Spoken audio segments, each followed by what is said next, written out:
Today, I have a great fortune of having a very, very seasoned HR professional in our midst. I'm really pleased to welcome Richa Dogra. Richa is the Director of Global Talent Acquisition for a Fortune 100 company. She brings over 17 years of rich, varied experience in all facets of human resources, very seasoned.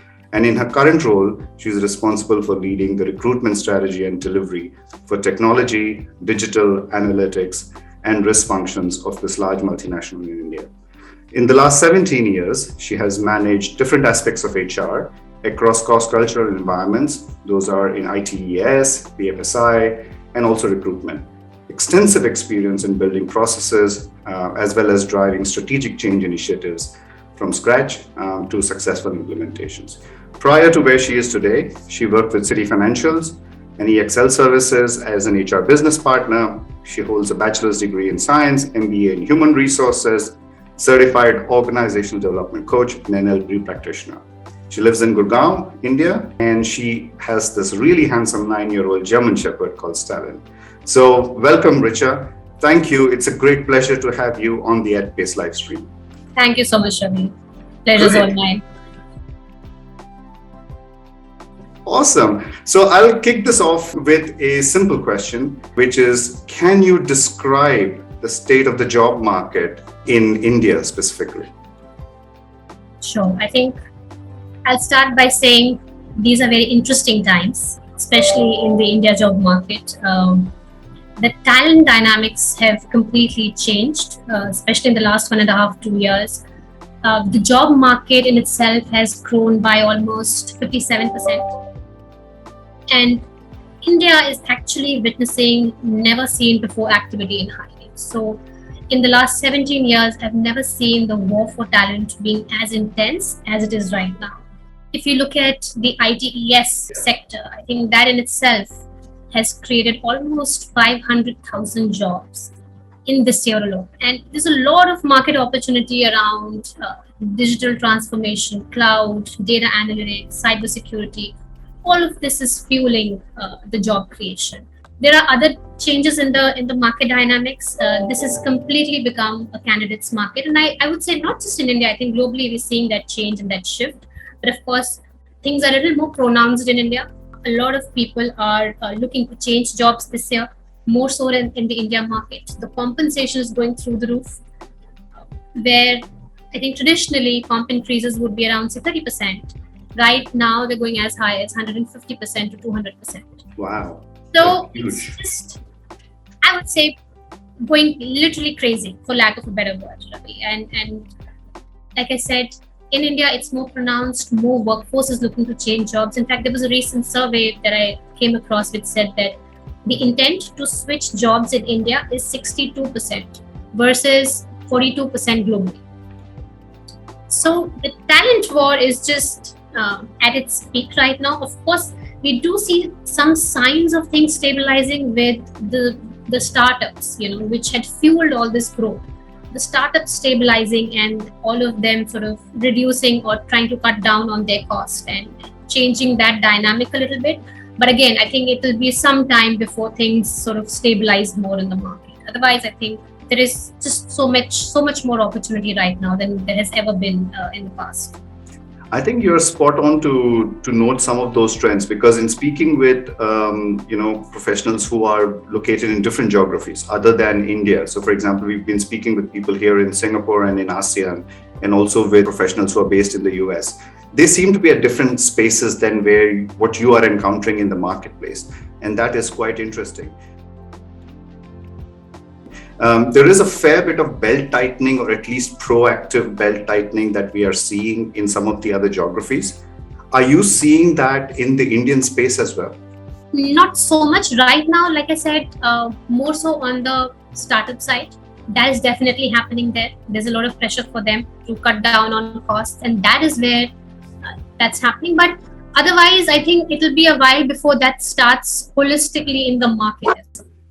Okay. Because ITES is certainly fueling a lot of the growth trend, because with all organizations who are wanting digital transformation, there's a lot of work that's coming to the IT service sector, like some of the organizations like Infosys and HCL and TCS. A lot of work is coming there, and they're the ones who are creating bulk of the jobs in the market. So I think it will be a while before we see a lot of that belt tightening happening in India. But it's anybody's guess. It's something that's definitely going to happen. So I think that's a good thing that you're seeing that further down along, maybe about, do you see that happening in the next 3 to 4 quarters, or do you see that as a more midterm trend, that kind of thing coming through? More midterm, not immediately, because right now, even as we speak, the volumes are not decreasing even for us. We are seeing similar trends in terms of offer drops. We're seeing similar trends in terms of candidates having multiple offers at hand. In fact, 70 to 75% of candidates that we make offers to already have multiple offers. So that trend, I think it will take some while for it to slow down, at least in this market. I hear that, I hear a rumor, and I don't know, I don't have validated data on this, but I hear that on an average, the number of offers with a good qualified candidate is between 4 to 5. Oh, wow. So that is true. It is true. It is true. And in fact, every day I get a lot of requests on LinkedIn saying, I'm serving my notice period and I'm keen to explore opportunities. And same goes for my team as well. I mean, they're getting constant messages from people who are serving notice period. And the fact that the India market has a long notice period, 2 to 3 months. So it gives the candidates enough time to go and explore better opportunities other than the ones that they already have at hand. This reminds me of a previous time in my life when we used to have the same kind of situation, especially when there was a boom, the .com and that kind of time, where we were literally struggling just to staff. And that was a really tough time. It looks like some of those trends are back again in the marketplace. What advice do you have for people who are considering a job shift at this point in time, or who are considering offers? What would you want them to think about before making choices? First thing I would say is, don't do it because everybody else is doing it. Okay, do it if you think it's the right decision for you. Because right now it's about, oh, so and so has got a certain package, so let me try and either match that myself or get something better than what my colleague or my peer or somebody who was part of my batch in college is getting. Right? So there's a lot of that comparison that happens constantly. And I think that's the first thing to avoid, because it is that leads to a lot of not so good choices and not so great decisions in life. And that's the first thing I would say. Don't do it because you see everybody else doing it. Do it because you think it's the right thing for you. Yeah, and I think it doesn't help that every time that you go on LinkedIn, all you see is starting a new position. Oh my God, there is so much of that going on. It almost feels like I'm back in school with so much of peer pressure, it's just building up. And so it's a great advice that everybody's situation is different. So let's try and figure this one out from your own personal lens, rather than from the lens of what's happening around you. I think that's great advice. I have a specific question, and this is more towards a number of people who are coming back from a career break. Now, they could be because they went off on paternity or maternity, or they just took a break because of personal reasons or health reasons, and they're just looking to come back. This returnee population, how would you want them to approach this peculiar job? Ravi, a lot of conversations happening right now. People returning to work. A lot of organizations are focusing on that. There are different programs in different organizations. There are different partners that we are working with who specialize in bringing returning mothers or people who have taken career breaks back into the workforce. My advice to these people will be, first, have the confidence to know that it's okay for you to take a break and it's okay for you to come back, and you will definitely learn. And keep that open mind about learning. Also, seek out opportunities, because a lot of organizations are putting it out there that we are bringing back people who are on career breaks. Keep a lookout for that. Be proactive around it. Don't wait for somebody to come to you because they don't know. But they are putting themselves out there. The organizations are putting themselves out there to say, hey, we're looking to bring back people who have been on career breaks. So keep a lookout for those. There are different organizations who support women and they work with other companies to sort of support in creating that pipeline of women who are returning back. Be in touch with them, enroll with those organizations. In fact, I was just on a conversation with panel earlier today in the morning, and we were having conversations about returning people and women in the workforce. And I think just be actively aware of what is out there for you is the first step. And second, just keep an open mind. Just because you've taken a career break doesn't make you any less potential candidate than somebody else who's already been there. So everybody understands people who've been on career breaks may not necessarily be able to answer the questions that somebody who has been continuously in the career, the workforce. So everybody is cognizant. Organizations who are hiring such people are cognizant. So have that confidence, I think, and just be proactive about it. So first of all, thank you for sharing that. And I'm so glad that you brought up the panel from this morning, because I think that is a big part of the support ecosystem that we are also trying to support, is to see how can we get returnees to get more confident around the job process. As you rightly said, it may not be an issue of skill as much as it is an issue of mindset and confidence. So I'm so glad that you bring that piece up, because that is a key part of the overall proposition that we're trying to build also in our communities of practice. So this is kind of a very interesting space to be in. One question which is a slightly tangential move to that one is there is also people who are looking to transition, probably from a different role into a certain sector. Now, this is a great opportunity because as the market heats up, the opportunities also open up. Do you think organizations like yours and others that you are connected with are open to people transitioning into the sector? I think yes, most definitely.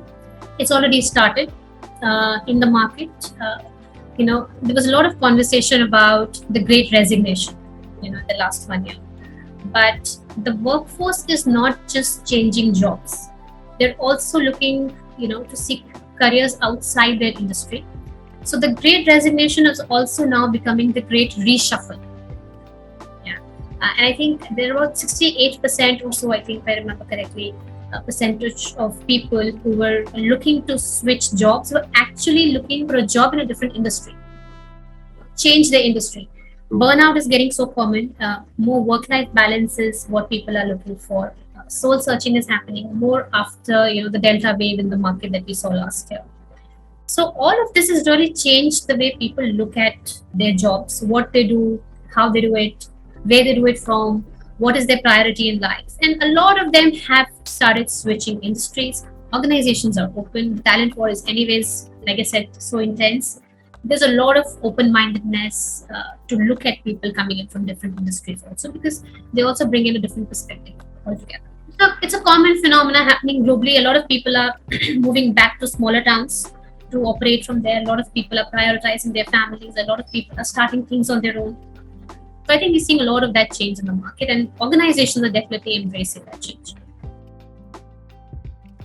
That's excellent. I wanted to ask you a question which is around transferable skills. Now, people who are coming in from other, let's say, industries or from adjoining or adjacents, how would you want them to write a CV or mention their transferable skills so that, like recruiters in your team that you lead, would be able to pick that up? Do you have some advice around how they can highlight their transferable skills to make it more useful for them? There's definitely one advice that I have where, there are different kinds of jobs that people apply for, and a person may have multiple skills that they have, that they can, turn on, turn off, depending on the job that they're doing. But what we normally do is we have a standard CV, which we use everywhere. I think it's all right for us to highlight certain aspects in our CV, pronounce them a little more versus others, depending on the role that you're applying for. I'll take my example. Okay, I have done different roles in HR. I have done I have done HR business partnership, I have done recruitment. So tomorrow, if I apply for a role in recruitment, I'll probably highlight things around recruitment a little more so that the employer knows what I've done on the recruitment side. If I'm applying for something as an HR business partner, I will probably amplify that a little bit. It does not mean that you're not demonstrating integrity. You're just saying you're highlighting a certain portion of your experience which is more relevant to the job that you're applying for, and it is absolutely fine for you to do that, because the employer doesn't know. The employer will probably get lost in a lot of things that are mentioned in your resume. So amplify things that are relevant to the job and talk about how that is relevant, how your experience is relevant to the job description that you see, or the requirements that the employer has. And I think that's one of the most important things. That's the first step, because when your profile gets screened in and you're sitting in front of an interviewer, then you can sell yourself. You can have a very rich conversation. But for you to reach that stage, I think it's very important in terms of how you position your resume. I want to talk a little bit in that space about the roles of application tracking systems, or ATS, and the use of AI algorithms within these, let's say, scanning or sorting mechanisms. I also believe what you just said makes it a lot more plausible that the ATS would pick it up and not reject it right away, because you've got those keywords which are matching the job description. Have you seen this work better for some versus the other? In terms of customized profiles vis-a-vis generic ones that people send through? Absolutely. So we have AI that sits on top of our ATS that helps us identify what's the best fit, or which candidates are more fit for the role. And this is not because somebody has customized their application or their CV, but more because the person has applied for different roles. And the person may be eligible for multiple roles, but the person's profile, the way it's written, will get shortlisted where it matches the most in terms of how it has been written versus the requirement for that role. And that's why I say that it's okay if your profile is a little different for the different jobs that you're applying for, so that your application tracking system is able to better match your profile to the job and not eliminate you from that. Also remember, application tracking systems are not 100% accurate. There is a certain level of accuracy, maybe around 90%, 95%. It is not 100%. So make sure that as you are writing your CV, it aligns to the job. Again, talk about what you have done. Talk about what you've really done. Yeah, because it's not about just copy pasting what's in the job description on your CV, because when your CV does get shortlisted, you do come in front of the interviewer. The interviewer will ask you a lot of questions, and they can make out, how authentic the resume is. So be authentic. Don't negotiate that for anything else. But it's just about how you're amplifying it. And ATS will pick up your CV as a match, depending on how it's written. So I think, again, like I said, it's not 100% accurate, but you just increase your chances of getting screened. That's a very good pickup. I think it's about not trying to copy paste what's on the job description. It's only amplifying the things which are most relevant and using different versions so that they start to create sort of a holistic profile within the ATS around different jobs. Last question to help you wrap this up, and this is slightly controversial. A lot of us, when we go out into the job market, tend to become job stalkers. Have you heard that term? So you stalk jobs. Basically, I'll go onto your organization and I'll find anything that remotely matches me, and I just keep apply. And that's what we used to call when we were back in recruitment. I used to be back in recruitment. I used to call them job stalkers. So basically, they're just stalking any possible job that they can get their head into. How would you recommend that, or play that against what you just said, where you say you look for different roles and then try and apply to them simultaneously with different profiles, vis-a-vis just being a blind job stalker? Could you provide your perspective on that? Yeah, I think I didn't catch the word. I think it was stalker. I thought it was stopper. But yeah, that's a very, very common trend within the organization. And I see that even existing employees. So you have internal job postings where internal employees can apply, and you have, of course, external candidates. We see both segments doing that. Even internal employees will go apply for every single job that they see. You will have an external candidate who really aspires to join your organization, and then just apply for every single job that they see. It obviously does not help anybody. especially now the way we have applicant tracking systems and the way that we're managing, screening through AI. Sometimes you might just click, but you're not clicking because you've applied 10 times. You are clicking because your profile is probably relevant for a role. Sometimes people do get disheartened that, I've applied for so many roles, but I'm not getting a call. That's probably because your profile is not matching up with what the requirement of the job is, or at least it's not been written in a way that it gets shortlisted for the role. So applying for hundreds of roles will not help, but applying the right way to the right job definitely does. That is such a powerful thing to say, because I think a lot of people who are out there in the job market also have very high levels of anxiety. Yes. Right now. And I think part of what you're telling them is don't be anxious and just push every single button that you can find, because that's only crowding your chances. Be focused, find something which is useful, and then go after it. So I think that's a great advice, because the anxiety will not help you get anywhere. Focused action will. So I think that's exactly what you're also translating back to people in the market. So thank you for that. Any final words of wisdom for people who are transitioning into roles, looking for job changes, or looking to return, that you would like to close with?